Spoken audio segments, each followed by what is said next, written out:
test bp func. We can go ahead and print it. Actually, this is our blueprint implementation and we called it from C++.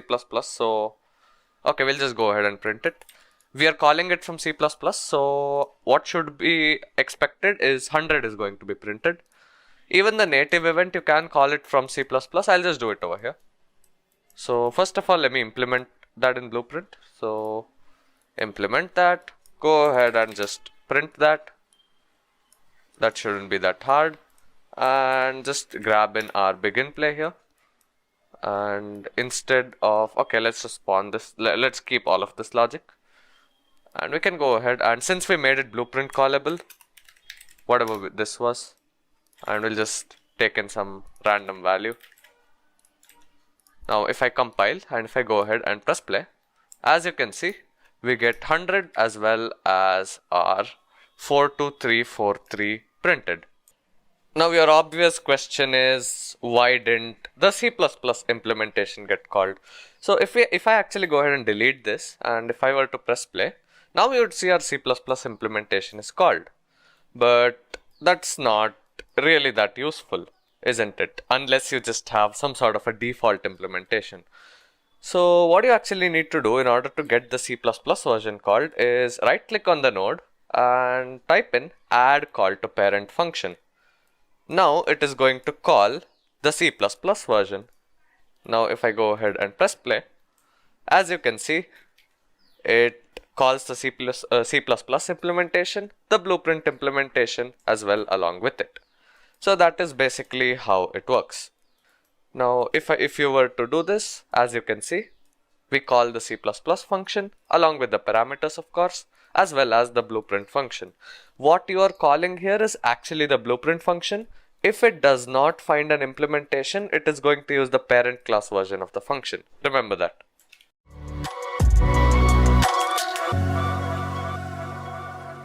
So until now, we actually discussed everything which was foundational in order to actually start developing in C++.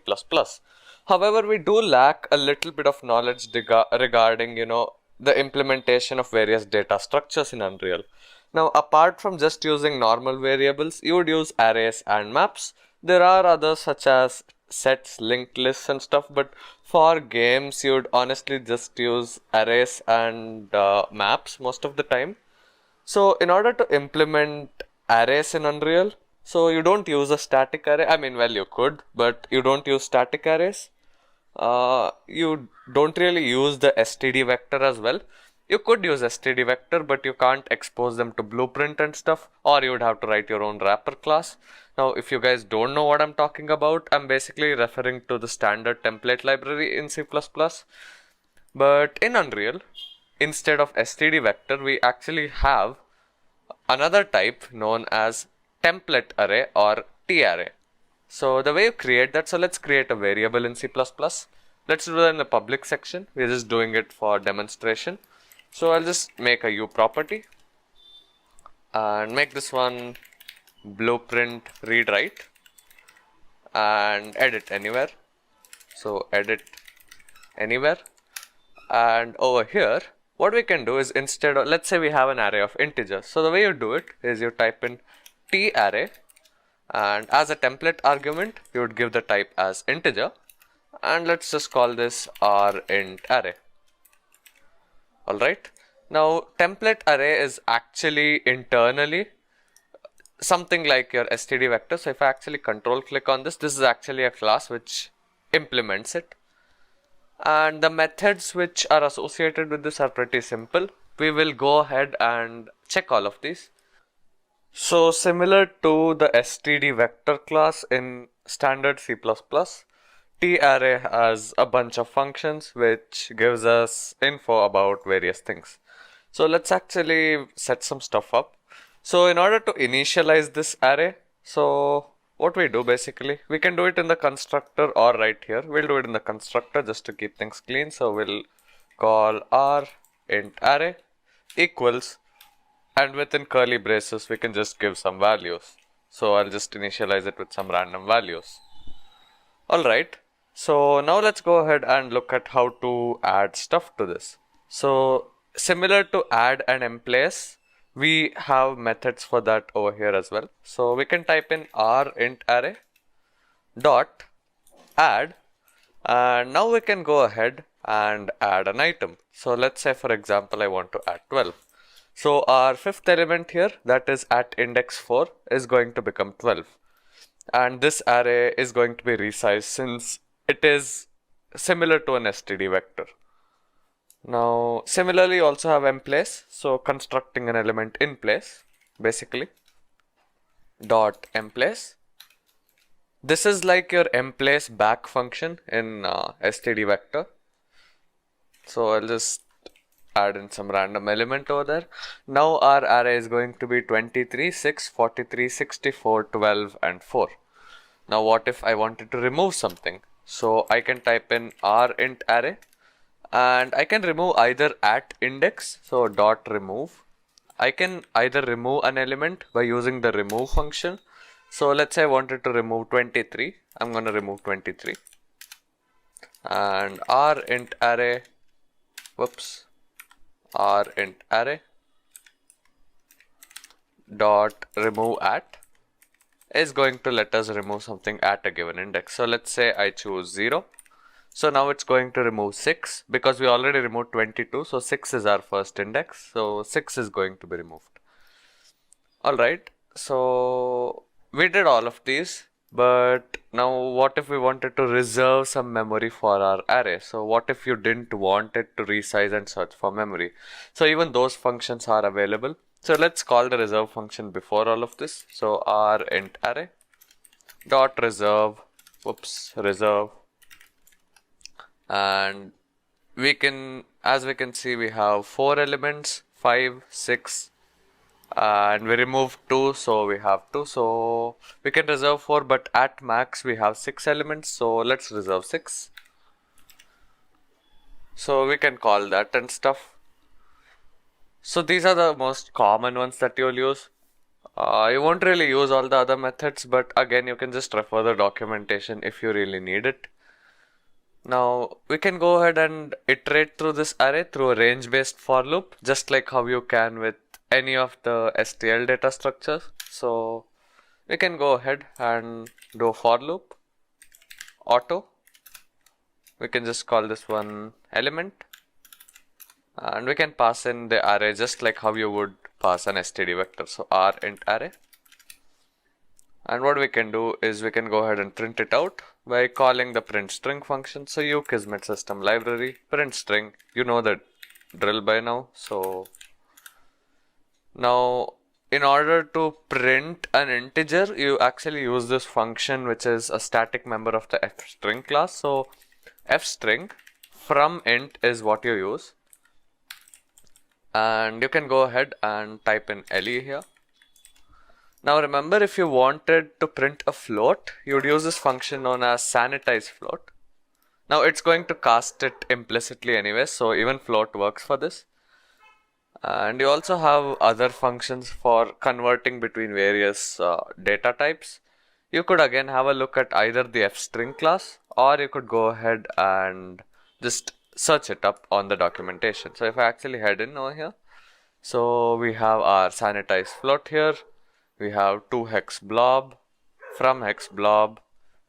We have various functions basically. So we have from int, as you can see, you can go through this class, see the return type, and look at what the function does, and then you can go ahead and implement it accordingly.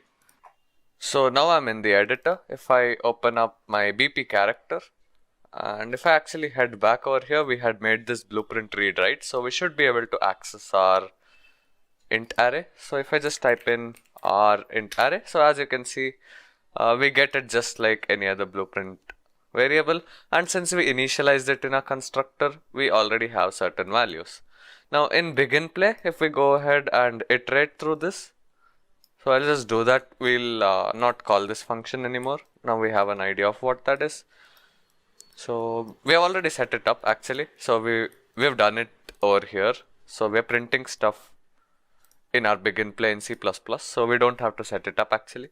So if I go ahead and press play, as you can see, we have 4, 12, 64, 43 in reverse order, that is 43, 64, 12 and 4. And let's actually walk through the logic. So we have 23, 6, 43, 64 and we went ahead and added 12 and 4.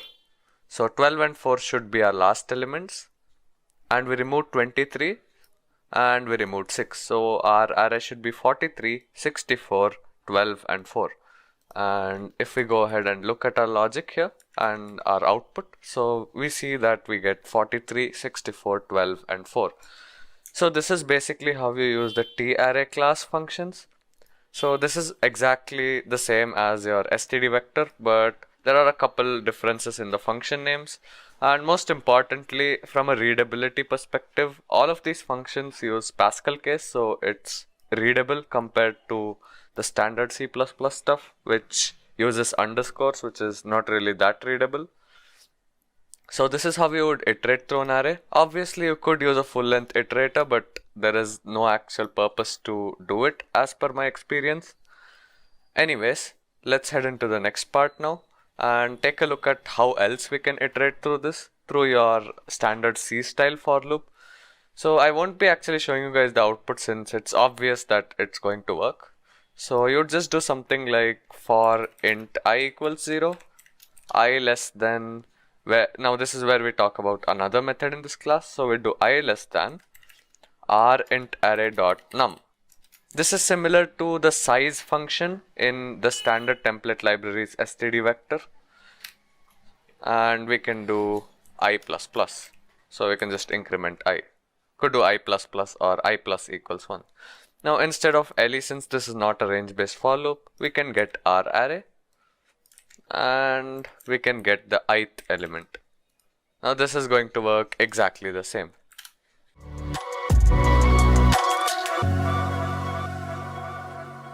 Apart from arrays, the other data structure that you would use in a game is going to be maps. Well, there are linked lists and other data structures which you really won't use that very much in games.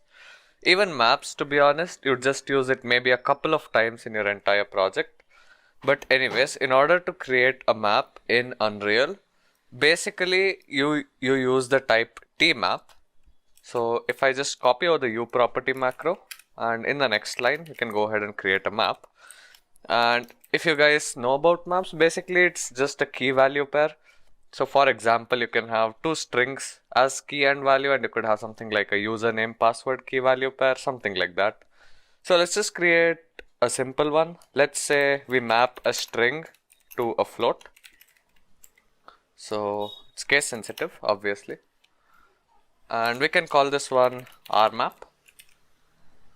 Now you can't just initialize a map like how you would initialize an array.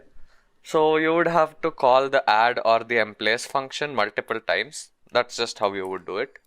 So r int array, or rather rmap dot add, and what we can do is we can pass in the string and the float.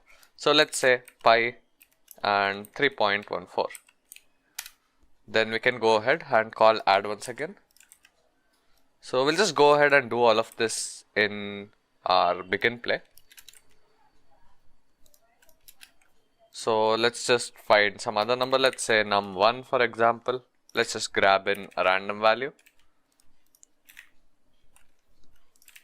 Now once that's done, you have other methods, but you aren't really going to be using them for anything.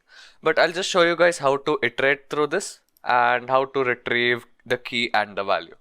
So that's what you'll be using this most for. Now let's say you wanted to access an element though, you could do something like this. So let's just print out what the index num1 will contain. So copy this over, and instead of r int array of I, what we can do is we can get rmap of num1. Basically num1 is the key here, and basically by doing this you're getting the value of it.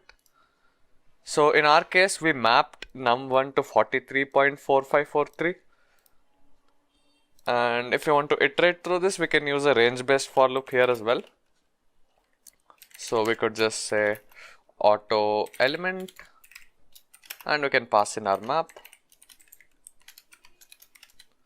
And what we can do is we can get the element. So we'll print this. So we'll copy the code over once again.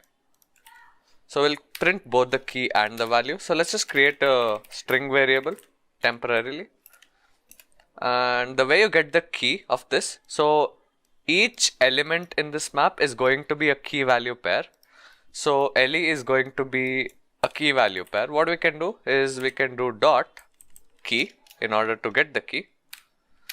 And if we want the value, we can go ahead and do le.value. The way we'll do that here is we'll just append the string. So basically we'll concatenate the two strings. So what we can do is temp.append, and let's just put a colon just for visual purposes. And we can do temp.append, and since our value is going to be a float, we can do fstring sanitize float, and we can go ahead and get our value. So le.value, that is going to be a float. Now we can go ahead and rather than printing this, we can go ahead and print in temp. So we also learned how to concatenate strings on the way. So this is how you would iterate through this. This is how you would get a key of a given element in the map, and this is how you would get the value. Now remember, you cannot have two keys of the same value. So let's say I actually create another element with the key num1. It's going to throw an exception. You can't actually do that. So now we'll actually stop printing our array now that we're done with that. So if I go ahead and run a debugger now, since everything is set up now, if I go ahead and press play, you would see that we get pi 3.14 and num1 43.4543.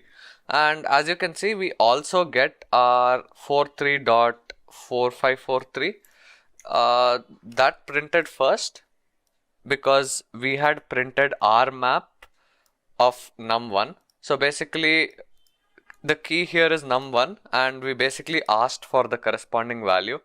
It is just as if you asked for our int array of 1. It's pretty much something like that. So basically instead of the index, you would pass in the key. That's basically how you use this operator here. Now this is basically how you iterate through it. Now you could, do many other things with a map, but for the most part you'd just be using it to store key value pairs. Generally it's useful for having a track of game users and stuff like that. They're really very odd use cases for maps. You wouldn't really use it that often, so I'll leave this over here.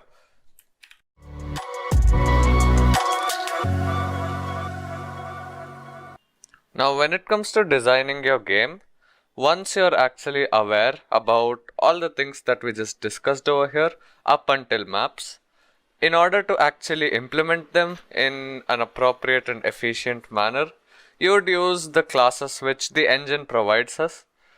So we'll be going through some of the most important ones which will be used in all of the games, and there are other derived classes of it.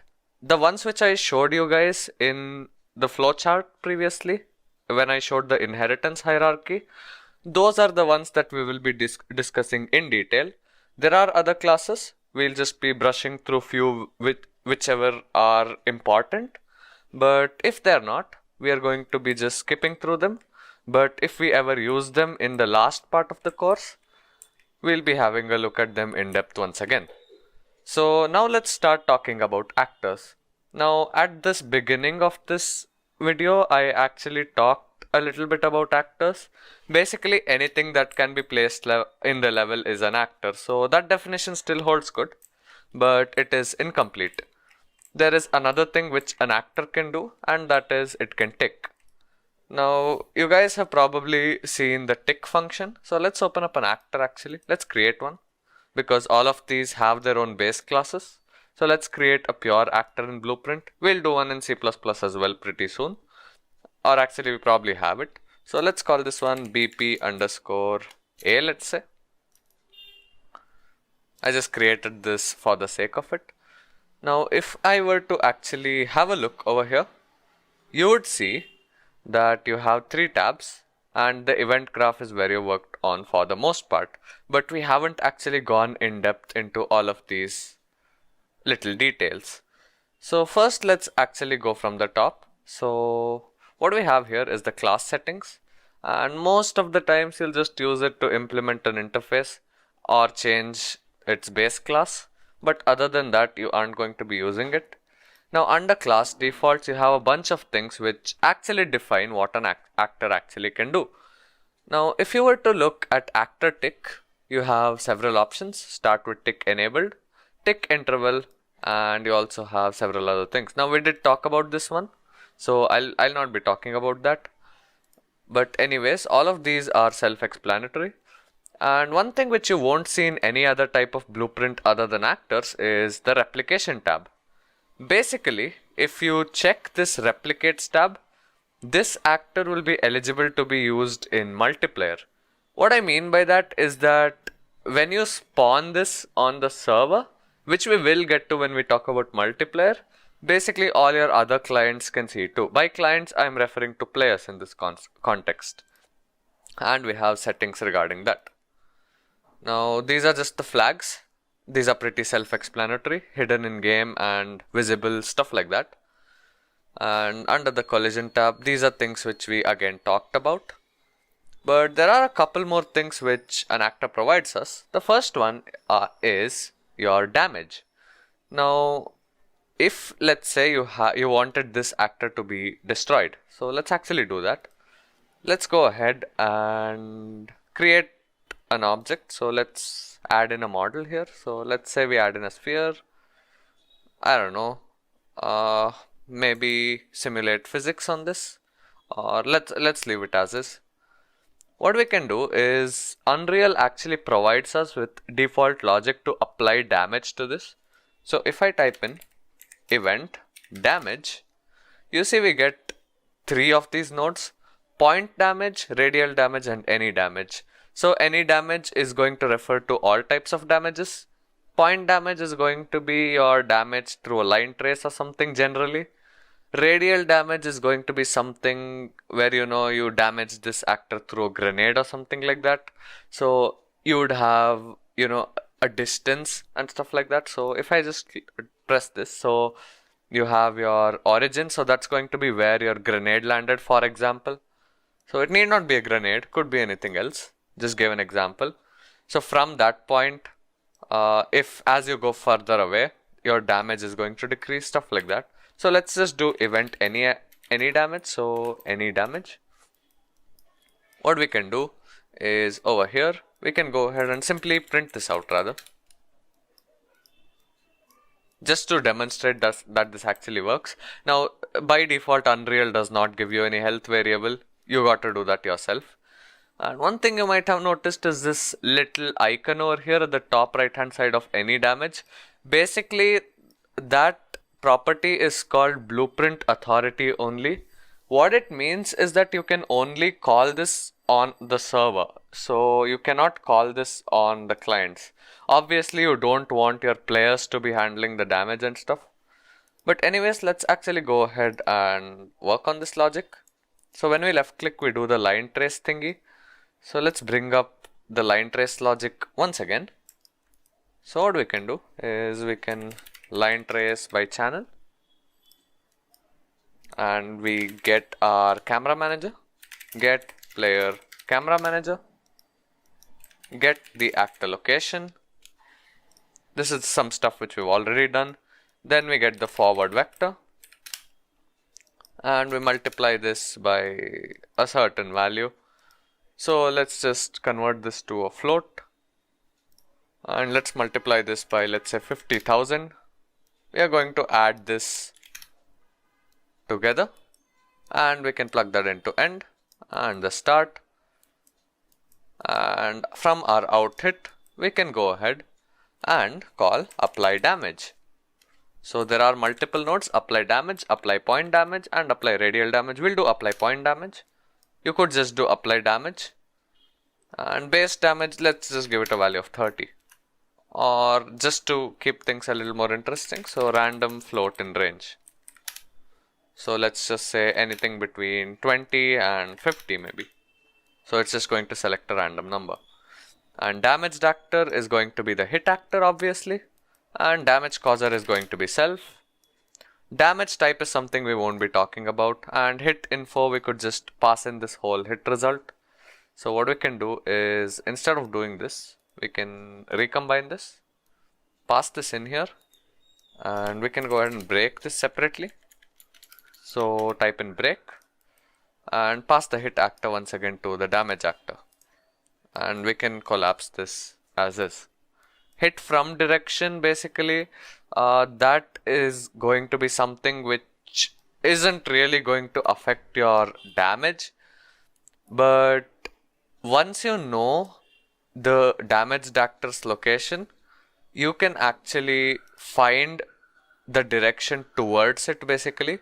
So what we can do is you can do something like this.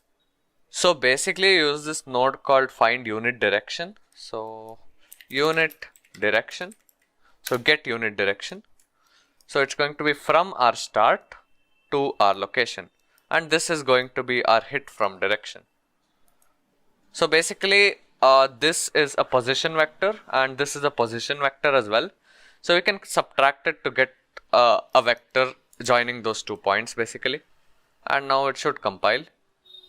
If you really don't want to use this, you can go ahead and split this, and this is going to work as well. It's just going to construct a vector in place. So we'll recombine that and use that. And if I go ahead and press play, nothing's gonna happen. But if I actually drag our BPA here, and if I go ahead and press play, so as you can see, we are applying some random amount of damage. So not sure why the lag exists, but anyways. Now once that's done, the next thing that an actor provides us, and also just one more note here. So now we're talking about the blueprint version of this. We'll also look at C++ stuff a bit later. There are a few things that I would like to go over in C++ as well. So the next thing is hit events. Now remember we had done the overlap for a character, so somewhere over here. So similar to that, you also have hit events. So you just type in event hit, and this is how you set up hit events. You also have hit events for each individual component. So if I click on the sphere, if I scroll down, I can actually do on component hit as well. That works too. Now other is going to be the actor which actually hit this, and other component is basically the component of the other actor which hit it. My component is going to be the component in this actor which actually hit the other actor. And hit location is the hit location, of course. And we also get a hit result. So way too much for what you need. So that's generally the reason why when I actually work on these things, I just create an interface myself. Because generally you really don't require all of these things in order for your damage logic to work. Anyways, I'll show you guys how this is gonna work. So if I just go ahead and print this, and one handy node here is you can actually get this, and if you can type in get display name, and you're going to get the display name of the object. Basically, if my character bumps into this, so let me do that real quick. Okay, I can't, it's too high, so let's bring that down. So if I actually bump into this, as you can see, you get BP character. The reason it's printing it so many times is because we are in contact with it for quite some time. So when we are in contact and we are sliding on it, each frame it counts a new hit. Basically that's the reason it's happening. Alright, so the next thing that I would like to touch upon when it comes to actors is the construction script. So this is similar to your default constructor in C++. Now there is a way to actually get an equivalent of a parameterized constructor. I will get to that both in Blueprint and C++. But first let's work with this. So let's say I drag this in. Now every time I update this actor, the construction script is actually called. So let me just show you guys. So if I just go ahead and print string, and if I go ahead and move this actually, so first let me compile that, save it, and now if I head back, as you can see, every time I move it, it actually prints hello. Basically, every time you spawn this actor or you update this actor in the level, this construction script is called. At runtime, it's only going to be called when you actually spawn it. But over here in the editor, whenever you move it, it's going to be called each time. There is actually an option somewhere in the class settings. So run construction script on drag. So you can disable that if you don't want that to happen. So it's only going to call it once you finish placing it. I'll just leave it as is. Now if you want a parameterized constructor, basically let's say you wanted to set a variable. So let's call this I don't know, maybe some float variable, and we'll make this of type float. Now if you want to actually set the value of this outside like a parameterized constructor, first select this variable and head into this option right there. Select instance editable and expose on spawn. Now what you've essentially done is you've basically exposed this when you actually call the spawn actor function. So if I just head into my character and spawn this on begin play, so I'll just leave this BP pickup and let me just do this actor instead. So BP underscore A. Now health points is not a parameter, so you can alt click that to delete the pin. Now as you can see, we can select some float.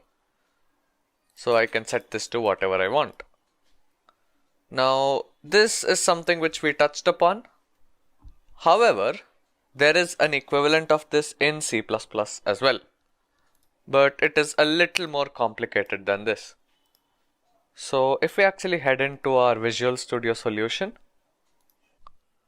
Alright, so now that we are in C++, now let's actually test it out with our cpp underscore actor. So let's go ahead and spawn this from our character, or if we have anything else we could try that as well. So our interaction actor maybe. Yep, we could try that. So we can spawn our interaction actor. Now if we go ahead and head in here, inside our characters header file, so we can go ahead and include that as well. So hash include, and we can go ahead and include cpp interaction actor.h. Now let's actually create a function, or we can do it on begin play. So head into begin play. Now after we are done with this, or we can actually just remove this logic, we aren't really using this. The way you spawn actors in C++ is by calling the spawn actor function from world. So in order to get your world, you call this function known as getWorld. And from here, you can go ahead and call spawn actor. And this actually takes in a template argument. And this is going to be the type which this spawn actor function will return. So this is going to be a cpp interaction actor, and we could just spawn it like that. It's going to take in all the default parameters. You can actually set up subclasses and stuff. So let's say instead of cpp interaction actor, you wanted to spawn some derived class of it which is there in blueprint. You could do that totally. So let's say I wanted to spawn BP interaction actor and not CPP interaction actor. So we can actually test that theory actually. So BP interaction actor spawned. I mean, the spelling doesn't really matter here. So let's delete whatever's there in the level. So BP interaction actor. So interaction actor. So I'll just go ahead and delete that. Now if I press play, I'm not really getting that. So what we can do, this is going to spawn your CPP interaction actor. But if we actually have a variable here which stores the exact class which we are spawning, so we can do that right there. So U property, make this one edit anywhere, and make this one blueprint read write as well. Now what we can do is we can go ahead and pass this in. So the type which you use is T subclass of, and obviously we are looking for a derived class of ACPP interaction actor. So we'll just copy that over. So this is going to be prefixed with an A, and we'll call this one class to spawn, or rather we can call it actor to spawn. Now this will be available to us in our blueprint. Now one thing to remember, you have to make sure it is actually valid.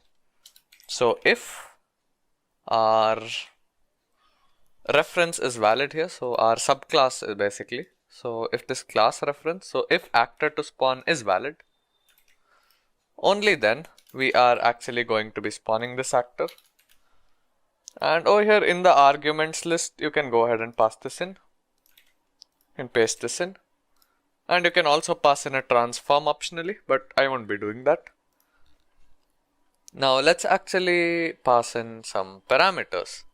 So if you want to pass in a parameter using your deferred spawn actor, as I would call it, as the function is called, so we can actually do that with the same thing. So let's create a variable here, which we would want to edit. So under the public section, we can go ahead and create a U property. We don't need this to be blueprint read write or anything. So we can call this one int some variable. And the way you would set default values for this is if I go ahead and write the function again. So this is how you would spawn an actor. Here you would have what's going to be returned. So if I actually do auto temp equals spawn actor interaction actor, basically this temp will be of type ACPP interaction actor pointer. So a pointer to the spawned actor will be returned. Now what we can do is we can spawn another one actually. So we'll just do auto temp1 equals, we can just go ahead and copy this, and instead of this we can do spawn actor deferred. And just make sure you get the spelling right. So spawn actor deferred. So for this one we have to pass in the transform, so we can just write a constructor over here. So f transform, and that should compile. But once you call this function, the actor is actually not spawned. Now since we have a pointer to our actor, we can go ahead and call this function known as finish spawning. So if I type in finish spawning, this is going to actually complete the spawning process. Now you can just again pass in the default transform. So once this is done, our spawning would actually be complete. And in between this is where you can actually set your variables. So you don't have a parameterized constructor, but now we can go ahead and set our sum variable. So sum variable equals 100. Obviously temp1. And now what we can do is in our interaction actor, we can go ahead and just print it on begin play. So u kismet system library print string, and we can go ahead and continue with this and go ahead and print in f string from int, and we can pass in our value here. So sum variable is what we want, and that should be about it. Now if we go ahead and run a debugger here, everything should work as expected. Just make sure you close the editor before you actually build it. So now if we go ahead and press play, we shouldn't see any print strings. And this proves that our if check here is actually working. If we would have removed this if check, our engine would have crashed, since this actor to spawn class reference would be invalid. Anyways, we can set that since we have exposed it to blueprint. So in our character, I assume, so this is in CPP character, so it's going to be inherited into BP character. And under your class defaults over here, you should be able to find your variable. So CPP character, under the third section here, actor to spawn, and we can select our BP interaction actor. If I go ahead and press play now, as you can see, we get two prints. along with 10 and 100 for our spawned actors. Now the first one says 0 because in our first spawn actor function we actually didn't set any of the values. So this was our classic spawn actor. And in the second one we actually used the deferred spawn actor, which let us set the default values before calling the construction script. So this is basically how you would simulate a parameterized constructor in Unreal Engine in both Blueprint as well as C++.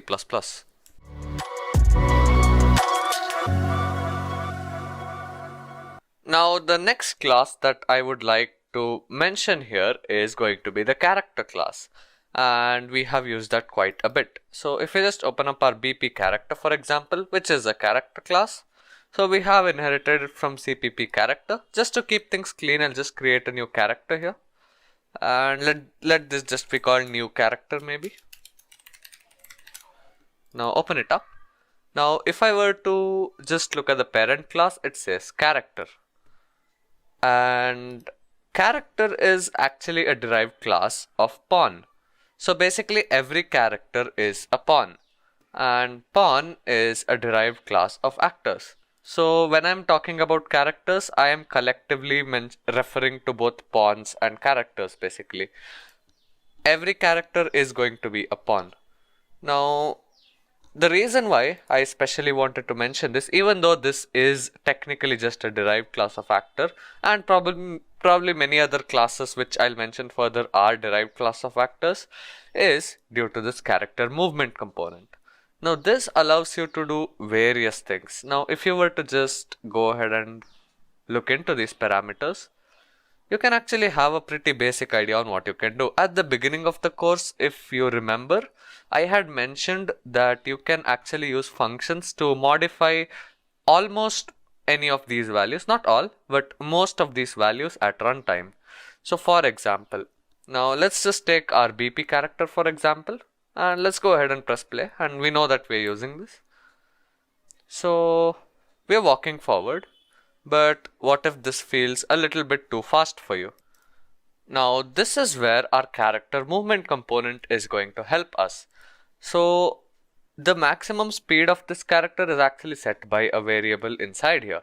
So if I just drag this in, and if I type in set max walk speed, as you can see we are able to set some value over here. So I'll just do this on begin play. You could do it somewhere else as well. But let's say we wanted him to go only at 500. Default is 600 by the way. Now if I go ahead and press play, you see that he moves a little bit more slowly. Now if you feel this is a... Now one more thing is that the animation will also slow down along with his speed. So that's not something which you should really be seeing in this example. So we are moving slower. Let's say we wanted him to move a little more fast. So let's say we have 1000. We can go ahead and set the speed, and now we walk much faster. So stuff like this. And one more useful thing which the character movement component provides us is movement modes. So if I just type in movement mode and get movement mode, you can actually see this is an enumeration. We can just do a switch to see what are the enumerators here. As you can see, we have walking, nav mesh walking, which is for AI basically, falling, swimming, flying, and custom. Now there are various things you could even do with this. Apart from switching between them, you can actually set the movement mode. So for example, if I just change this to flying for example, and if I go ahead and press play, now you will notice that this behaves a little bit differently.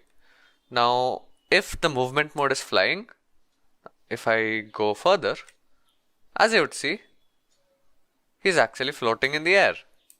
So when you actually set this movement mode to flying, basically it also allows you to take vertical movement input.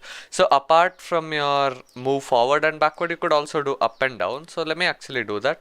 So where we have our add movement input, instead of forward, if I do up vector, so get actor up vector, if I just do something like this, and if I go ahead and hit W, as you can see, we can actually go up and down as well. So this is something cool which you could do. And there are a few functions which I would specifically like to talk about right now. And one of them is launch character. Launch character. So let's say I wanted to implement a jump pad or something. So let's just do it after a delay. So delay of about 2 seconds. And we can go ahead and give something for the launch velocity. Let's just give 10,000 maybe. Now if I go ahead and press play, as you can see, we were launched in the air. I mean, I just gave a really high value for the launch velocity. Let's say we give something like 3000 maybe. If I go ahead and press play, as you can see, we are launched in the air. So if you had something like a jump pad or something which you wanted to implement, this is a really cool way to do this. And the best part about all this is actually networked by default. Most of this logic, if you just run on the server, is just going to run well for multiplayer as well. So that's one thing. So launch character and stuff like that. There are actually many other functions which you would have access to. One way to actually take advantage of the context sensitive menu is if you just drag off of self, and if you can just head into character, you can actually look into various functions over here. This is what I find useful. You can apart from launch character, few more functions which I would like to go over are crouch. So if you set your movement mode to crouch and make sure you have you can crouch, so there should be an option somewhere here. So crouch should be under character movement, can crouch, make sure that is true, otherwise it's not gonna work. Make sure this is true.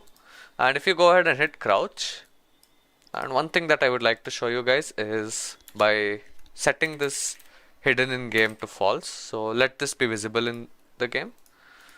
Now if I go ahead and take a look at this, as you can see, everything seems normal here. Let's actually just disable some of this logic. Alright, so I'll go ahead and crouch. So if I go ahead and crouch, as you can see, our capsule, whatever we had, is actually shrunk. This is basically our collision now. So let's say you couldn't pass under some things, now you can actually. So I'll just drag this a little bit below average character height. So let's say about this much. And now our walking speed is also very less, even though we set it to 1000 manually. Now as you can see, our collision is only up to the capsule. You can change the height, by the way. So if I just type in crouch, I should find crouch half height. You can actually increase that, no issues with that.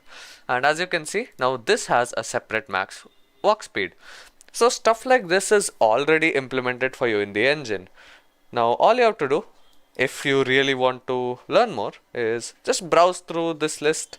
Just look at something which might be useful. So let's say you're doing multiplayer, you could have a look at this. Now this is not something which would really be that helpful, to be honest. But there may be a few settings which you might actually find helpful. Now there are many more things which you can do, and if you aren't able to actually write a certain mechanic using these, 9 out of 10 times you're just doing it wrong. It's just 1 out of maybe 10-20 times that the engine is actually deficient of features. So just like this, you could go ahead and explore this for yourself. All of those parameters which we saw in Blueprint are also accessible in C++. There is nothing special really. So for example, let's say I wanted to crouch, so I can just type in crouch. As you can see, the method crouch exists here as well. And not only that, if I want to access my character movement based functionality, there is actually a get function for it. So get character movement is the function name. So this is going to return a U character movement component pointer. So once we actually have access to that, so let's say auto temp 2 equals, okay, it's in a different scope, so we can reuse temp. So auto temp equals get character movement, and now we can use this variable in order to just call our regular functions. So for example, if we want to change our movement mode, so we can type in whatever the function was over here. So movement mode. So set movement mode was the function name. Set movement mode. Now clearly it's not happy with us using this type, but fix for this pointed to incomplete class type. So the simple fix for this is to just look up the documentation for the header here. We don't have the character movement component header file. So we'll just paste that in our .h. And now if you go ahead and look at this, this should work. And now we get the options for the parameters. So for this, let's actually type in E movement mode.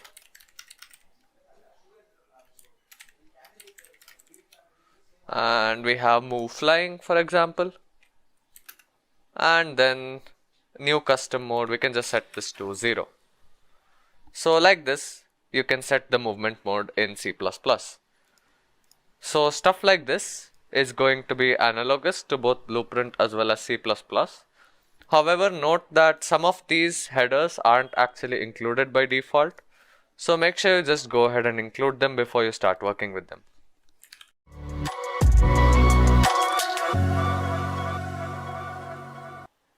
So we are inside the BP player controller class, and we have dealt with this before, but going a little bit more deeper, player controllers or controllers in general are designed to handle input. So if we actually bring in an input binding, so for example, I just type in W on the keyboard.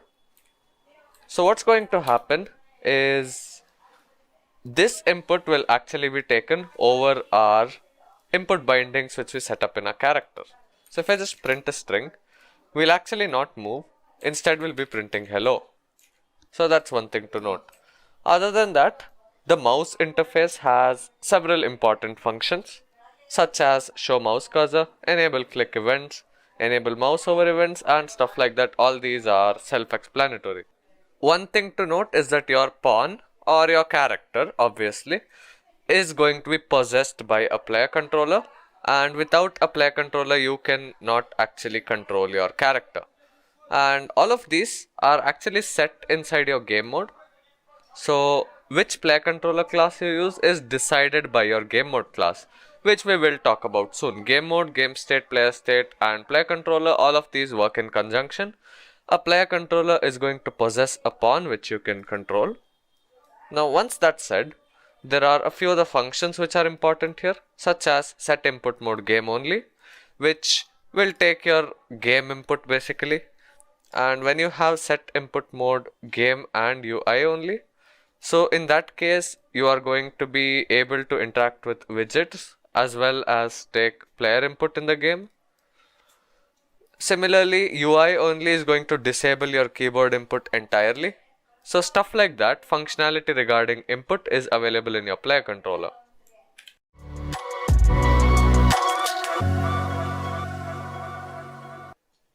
Despite using all of the above mentioned classes, it is technically impossible to set up a well playable game. So we have a few more classes which actually set up the whole framework to actually start developing the game logic itself. And those are game mode, game state, and the player state. Now the player state isn't that important, but the game mode and game state will provide you with all the functionality that you need in order for your gameplay logic to work. So we have already created a game mode. Know that every level will have one game mode and you have to set that. And the important part here is these classes. These can be set over here in the world settings. And a pawn class is as expected BP character. However, this can be changed at runtime, in the sense you can possess a different pawn. The default is going to remain the same, but you can call the possess function on your player controller. So let me actually show that. So let's say I'm on new character right now. So now I can't move or do anything. However, if I head into my game mode, and let's say after begin play, I just give a delay of few seconds. So delay, and I give, let's say, 3 seconds or 2 seconds, and I get my player controller. Now note, this is a single player game, so this works. Otherwise, anything that you do will be with respect to the server. Game mode in a multiplayer game will only exist on the server. That's one thing to note. So from here, we can type in possess. And what we can do is we can just spawn a character. So where our player start is, we can just copy this over, let's say. Or we can have a target point instead. So just type in target point, drag this in, and get the location. So we have something like 10, negative 11,420. So head into the game mode class, spawn actor, select BP character for example. So BP underscore character, and for the transform, negative 11,420, and we'll do 350 for the Z. And for the pawn, this is going to be the pawn which we will possess. Now if I go ahead and press play, wait for 2 seconds, and as you can see, we have possessed our BP character. So stuff like this you can easily set up in your game mode. So anything such as this which is handled on the server is done in the game mode. But the game mode isn't really limited to this. The game mode has several functions such as post login, and you also have other things such as on logout. So this is basically when you join the game in a multiplayer game. This is basically when you leave the game or you disconnect. So you'll still have all the references available to you. So that's where you'll use the game mode.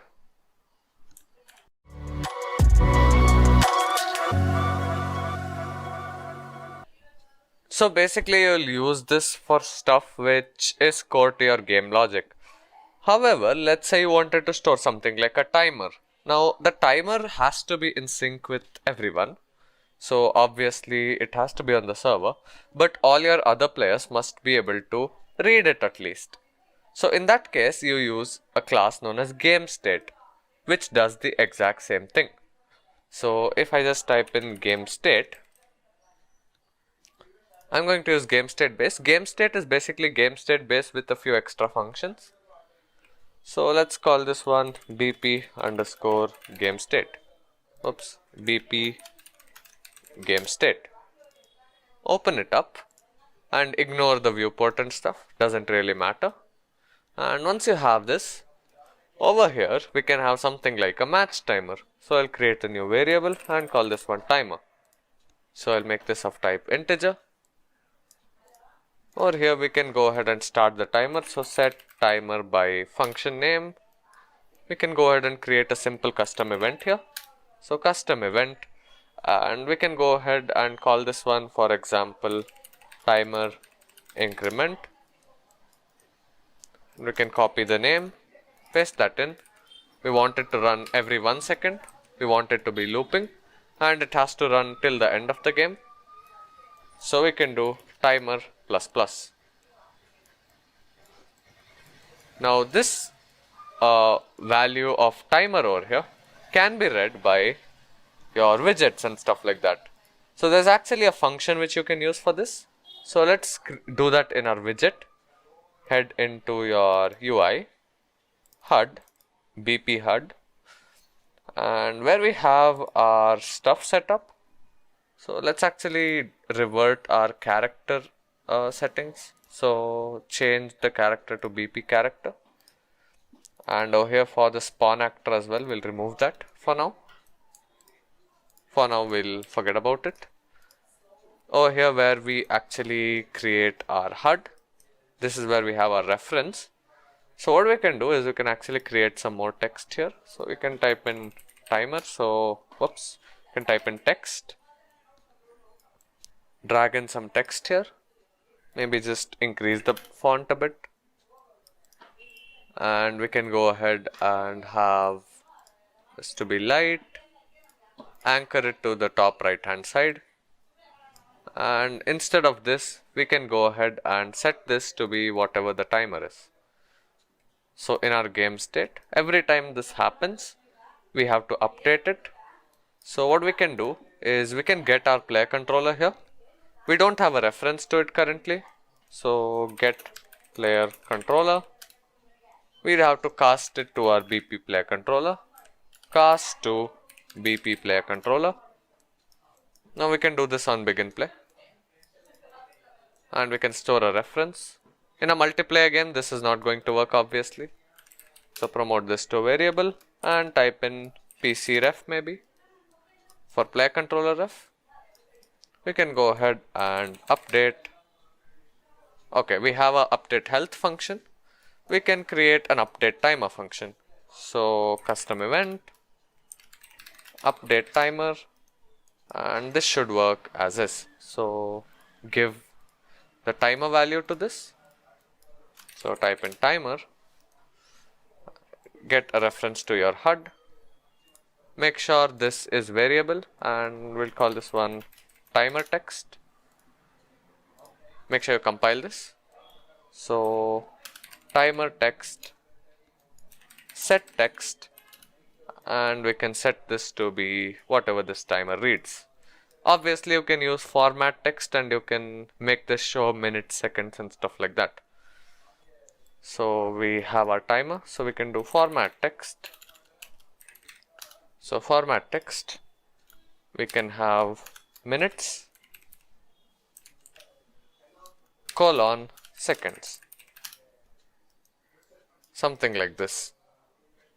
So make this in curly braces, and our timer by 60 is going to be our minutes,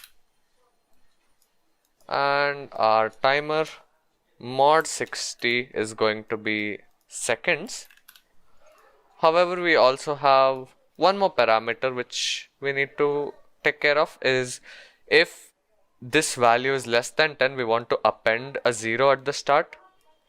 So rather convert this to a string first. So to string, and once we have the string, we can check if this is actually less than 10, and if it is less than 10, we can use a select instead. So select. So if it is true and if it's false, we need separate things. So if this is going to be greater than 10, which means this is going to be false, so we directly want to print that out. But let's say this is less than 10, we want to append a 0 here. So append, type in 0, and then we want to print the seconds. So some simple logic like this. Now we can go ahead and test this out. And if you were to look at the top right hand corner, it does not update because we have to set the game state as well. So if I just select BP underscore game state over here, and if I go ahead and press play, this should technically work, but it's not. So let's have a look. Under our BP game state, we have our player controller, and we are actually not calling the update function. So update timer. Now this function should work as normal. So the timer is going to be the value which we get over here. And on begin play, we can just set the timer to 0. So we'll just call the update timer function once. If I go ahead and press play, as you can see, our timer works and it increments every second. And if we just give it a little bit of time, so we have a runtime error here, we'll take care of that. So it says assess none trying to read property HUD. This error is in our player controller. The reason is when the game state is actually created, the player controller isn't actually yet created. So that's the reason why, or rather the player controller is created too, but the HUD is not yet created. So once this begin play is called, our HUD is created. So a simple fix for this is to get a validated get. And if it is valid, we are going to set this text and we shouldn't get any errors now. Anyways, as soon as we create this HUD, we can go ahead and update the timer. Oops, update timer. And we can set it to 0. For a timer variable, we can actually set it to some higher value right now so that we go ahead and test out the minutes part of it. So let's say set this to something like 65. It should start at 1 minute and 5 seconds. So 1 minute and 6 seconds, 7, 8, 9, 10, and our logic works properly. So for stuff like this, you would use the game state. Now the game mode is going to drive the actual logic itself behind your game functionality. But let's say you wanted to access all the players' information. You would do that through the player state class. So I'll just be vague about it. And if you right click in your game state and type get player array, you can actually get an array of player states. So you can actually loop through this in fact. And we can get stuff like the player name. So get player name. And for multiplayer games, you can get the unique net ID. So for these things, basically any details which all players need to have access of at all points of time, those are the things which your player state will hold. So that's about it basically. And one last class that we have left to talk about, which is important, is going to be our game instance. Then we can head into more advanced stuff and we can have an example project created.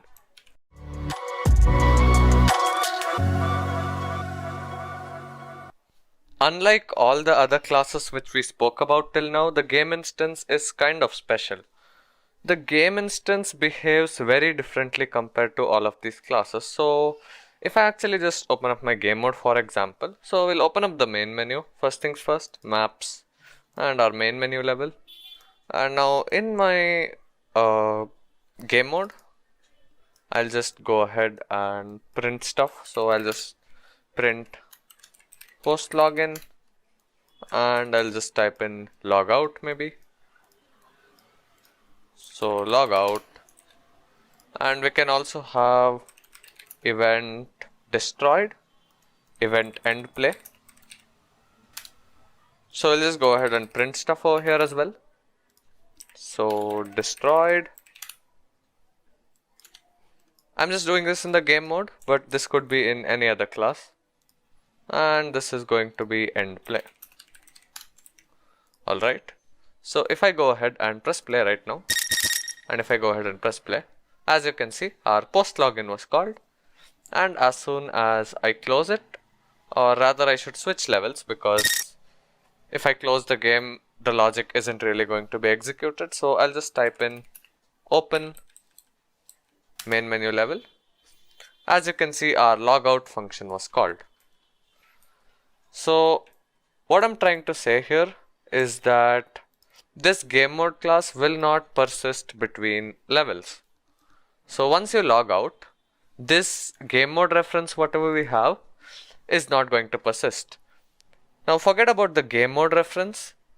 You can't even access it from anywhere else. So let me actually show you guys using the game instance.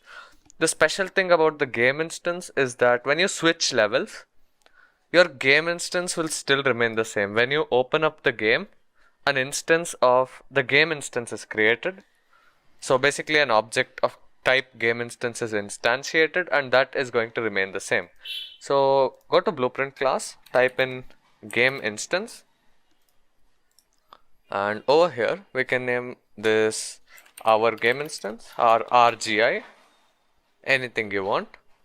You could put a BP underscore, you can have a C++ class as well, but I don't really find the point in having a base class for this one. Now instead of begin play, you'll actually find events such as event init. So this is when your game actually starts. So if I go ahead and print this out, if I type in init, and if I head into my project settings, type in game instance, I can actually change this to BP RGI. If I press play, and if I press play again, or rather I'll head into the level and do it. If I press play, you would notice that init isn't even printed here in the console, but it was printed way before everything else. That's why it's way down at the bottom over there. The reason is, even before the viewport was properly spawned and even before it started logging stuff, the event init was actually called. So the event init basically refers to when you start the game, not when you open up a level or not when you create something else. Now one thing which I want to show you guys is, I'll head into blueprints, head into our game instance. I'm going to go ahead and call the get game mode function, and I'll go ahead and promote this to a variable, and let's not name it, it's fine. And then what I want to do is, after a while, so let's say I switch from one level to the other. Now I'm going to go from this level to the main menu level.